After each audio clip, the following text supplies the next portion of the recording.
Imagina que el anticristo no es un demonio con cuernos, sino una palabra.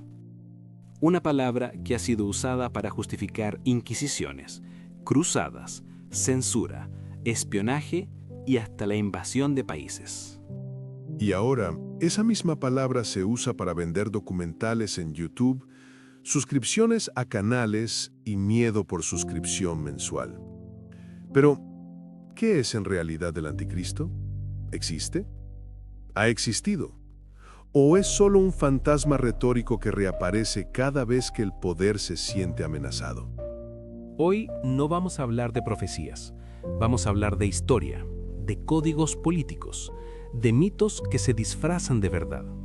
Y vamos a confrontar, uno por uno, no con opiniones, sino con papiros, manuscritos, inscripciones, gramáticas antiguas y lógica. Bienvenidos a Bienvenidos a la Realidad, el podcast, donde no tememos al anticristo, sino al miedo que lo fabrica. El anticristo bíblico, ¿un personaje o una advertencia? ¿Qué tal? Les habla Daniel y les doy la bienvenida a Bienvenidos a la Realidad, el podcast. Este es nuestro capítulo 9. Hoy tenemos a un invitado muy especial que nos ayudará a desentrañar temas complejos que se han tocado en la serie Bienvenidos a la Realidad. Le doy la bienvenida a Christophe. Bonjour Daniel, un placer estar aquí. Christophe, tú eres historiador y experto en lingüística y teología comparada. Y... pucha, te necesitamos. La serie Bienvenidos a la Realidad nos ha llevado por un viaje bien intenso. Ha hablado de portales dimensionales, de la élite satánica, y ahora, en sus últimos capítulos, se ha centrado en un tema central, el sistema del anticristo. Oui, es material muy denso y fascinante de analizar. Exacto. Queremos hacer eso, analizarlo. La serie presenta muchas afirmaciones como hechos concretos, así que, si te parece, vamos por partes, usando los mismos capítulos como guía. Comencemos con la base teológica, el anticristo. El video empieza citando 1 Juan 2:18, han surgido muchos anticristos, pero omite algo crucial. El texto original es en griego koiné, y la palabra anticristos no significa enemigo de Cristo, sino en lugar de Cristo, o mejor aún, falso Cristo. Exacto. La partícula anti, en griego clásico, no siempre significa contra. Puede significar en sustitución de. Por ejemplo, un antístates es un sustituto en el teatro. Así que el anticristos no es necesariamente un enemigo, sino un impostor, un falso mesías. Y eso cambia todo, porque el video presenta al anticristo como una figura cósmica, maligna, global, pero el Juan del Apocalipsis y el Juan de las epístolas no hablan de lo mismo. Ah, aquí está el primer error. Las epístolas de Juan, 1, 2 y 3 Juan, no son del mismo autor que el Apocalipsis. La mayoría de los eruditos, incluyendo a Raymond Brown, Craig Koster y Judith Liu, coinciden. Son comunidades diferentes en contextos distintos. Las epístolas son del 90 después de Cristo en Éfeso, el Apocalipsis del 95-96 después de Cristo en Patmos. Entonces, el 666 no está relacionado con las muchas herejías de las epístolas. No, el 666 es del Apocalipsis y habla de un poder político opresor, Roma. Mientras que el anticristo de 1 Juan es un hereje gnóstico que niega la carne de Cristo. Dos problemas distintos. El video los funde deliberadamente para crear una narrativa más dramática, pero menos honesta. Y luego dice que el anticristo será un ser donde todo el mal y el poder de Satán será encarnado. ¿Eso está en la Biblia? No, eso es teología medieval, influenciada por figuras como Hipólito de Roma en el siglo III y luego por Lutero, quien identificaba al Papa como el anticristo. La Biblia nunca dice que el anticristo encarne a Satanás. Esa es una extrapolación posterior Y el video también afirma que los judíos esperan al Mesías y que ese Mesías será el mismo anticristo o al-Dayjal. ¿Eso es cierto? Es una ofensa teológica. El Mashiach judío es un rey humano, descendiente de David, que traerá paz, justicia y reconstruirá el templo. No es un ser sobrenatural. Y nunca se le asocia con el engaño o el mal. Decir que el Mashiach judío es el anticristo es antijudaísmo clásico. La misma lógica que usaron los cruzados y los inquisidores. Y en el Islam menciona a el Dajjal, el falso Mesías. ¿Eso sí es correcto? Sí, eso sí es correcto. Según las Hadith Sahih, como las de Al-Bukhari y Muslim. Pero hay un detalle. El Dajjal no es equivalente al anticristo cristiano. Es una figura islámica autónoma, con raíces en tradiciones mesiánicas persas. Y lo más importante, el Corán no menciona al Dajjal. Es una tradición post-coránica. Entonces, el video mezcla 3 tradiciones distintas, cristiana, islámica y judía, y las presenta como una sola profecía. ¿Por qué? Porque así crea una sensación de convergencia universal. Dicen, todas las religiones predijeron lo mismo. Pero no es verdad. Es sincretismo conspiratorio. Y es peligroso, porque borra las diferencias teológicas reales para construir un enemigo común, que, curiosamente, es siempre el sistema que el video critica. Horus, Isis y Jesús, deconstruyendo la hipótesis pagana. Ahora viene la parte más viralizada. Horus nació el 25 de diciembre, tuvo 12 discípulos, fue crucificado y resucitó. Es Jesús. ¿Hay algo de verdad en esto? Cero. Absolutamente cero. Y lo digo con toda la autoridad de una persona que ha estudiado papiros egipcios en el Museo del Cairo. Empecemos por lo más básico. Horus no fue crucificado. La cruz no existía en el Egipto faraónico. La crucifixión es un método de ejecución persa y romano, introducido en el Mediterráneo siglos después de la época de Horus. ¿Y los 12 discípulos? En ninguna fuente egipcia, ni en los textos de las pirámides, ni en los textos de los sarcófagos, ni en el libro de los muertos, se menciona que Horus tuviera 12 seguidores. Lo que sí tiene son 4 hijos de Horus, que protegen los vasos canopos. 4, no 12. ¿Y a fecha de nacimiento el 25 de diciembre? El calendario egipcio tenía 365 días, pero no era solar como el juliano. No tenía 25 de diciembre. Y Horus no tiene una fecha de nacimiento en el sentido cristiano. Es un dios cíclico, asociado al faraón viviente. Nace cada vez que un nuevo faraón asciende al trono. Pero el video dice que nació cuando Osirio se alineaba con el cinturón de Orión. Ah, sí, la inundación del Nilo. Sirio, o Sobdet, aparecía en julio, marcando la inundación, no en diciembre. Y eso no tiene nada que ver con el nacimiento de un dios, sino con la agricultura. Entonces, ¿de dónde viene esta idea de que Jesús es Horus? De un libro del siglo XIX, The World's 16 Crucified Saviors, de Kersey Graves, publicado en 1875. Un libro pseudocientífico, lleno de errores, fantasías y citas ficticias.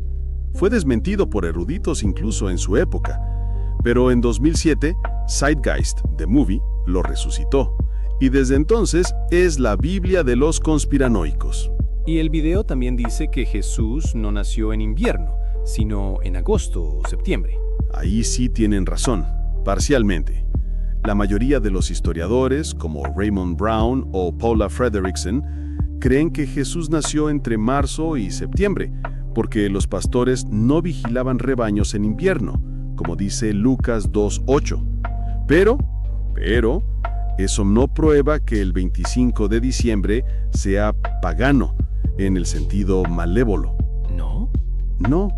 La Iglesia del siglo IV adoptó el 25 de diciembre para cristianizar una fiesta romana, el Dies Natalis Solis Invictis, Pero eso no significa que estuvieran adorando a Horus.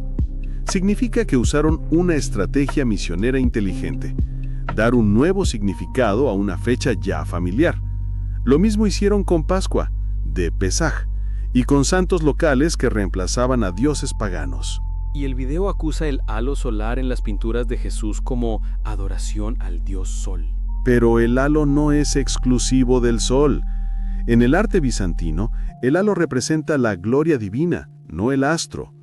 Y viene del nimbo imperial romano, sí, pero también del aura hindú y del círculo de luz en el budismo.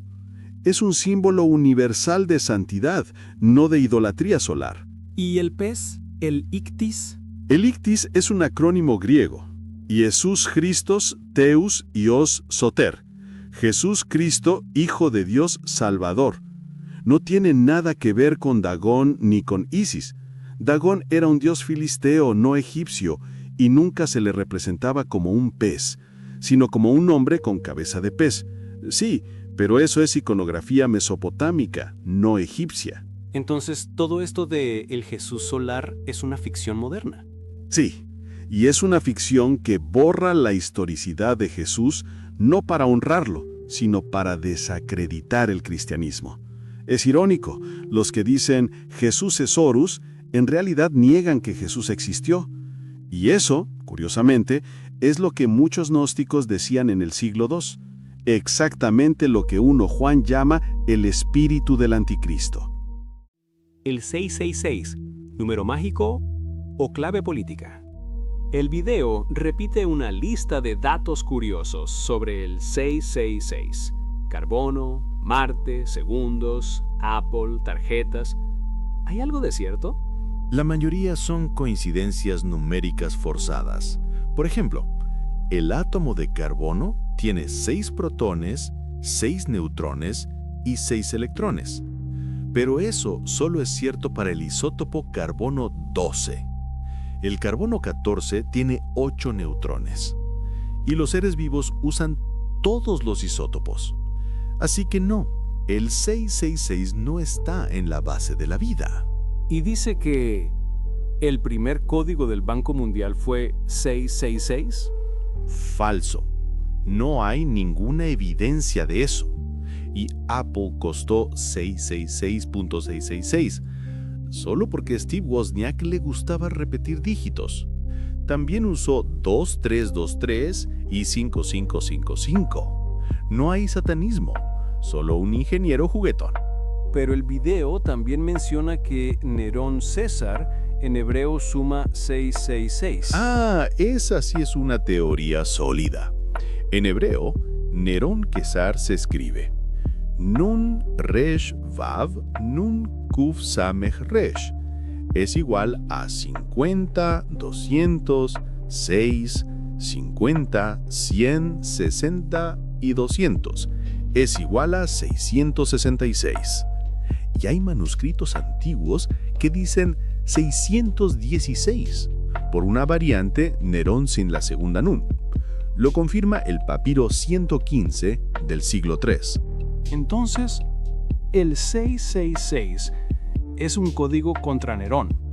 Sí, y Nerón perseguía a los cristianos, los quemaba vivos y se decía que había matado a su madre, como Saturno.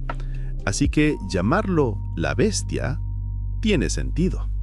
No es magia, es resistencia cifrada. Y el video dice que latinos también suma 666.